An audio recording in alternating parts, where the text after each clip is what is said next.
Je suis contrôleur de gestion et ça fait plus de 8 ans que je suis en activité. Donc j'ai plus de 8 ans d'expérience. Donc aujourd'hui, je veux passer à une autre étape de ma carrière, c'est-à-dire accéder à des postes un peu plus intéressants et au sein de groupes un peu plus importants que celui dans lequel je suis aujourd'hui.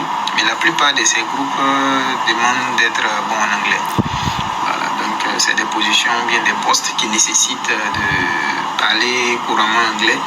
Et aussi, je souhaite suivre des formations, même des certifications où il est important pour moi de pouvoir parler anglais. Alors voici quelqu'un qui vient de joindre notre programme d'immersion anglaise. Il est contrôleur de gestion et il ne parle pas l'anglais. Malgré ses 8 ans d'expérience, maintenant il se sent coincé. Si vous êtes contrôleur de gestion ou bien vous êtes en finance et que vous ne parlez pas l'anglais, mais c'est comme si vous utilisez un microprocesseur de l'Antiquité pour concurrencer des gens qui utilisent des microprocesseurs de 2025. C'est impossible de faire quoi que ce soit malgré vos années d'expérience. Si il ne décide pas de maîtriser l'anglais, quelles que soient ses années d'expérience, il sera comme un bébé, un enfant dans son industrie. Vous comprenez? C'est comme un adolescent qui a un cerveau de bébé.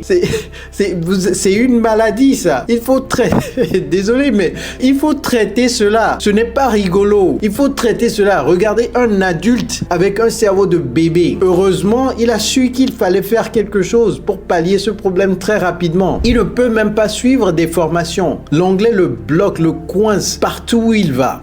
Il sera contraint de rester dans sa petite entreprise. Et il va stresser, il va être angoissé, il ne va pas gagner assez d'argent et il n'aura personne d'autre à blâmer que lui. Donc, apprenez des erreurs que les autres font afin de ne plus commettre cette même erreur. N'attendez pas que ce soit votre tour. Apprenez l'anglais, mes amis. Aujourd'hui, pas demain, pas après-demain. Dites-moi en commentaire si l'anglais vous a déjà bloqué dans votre travail.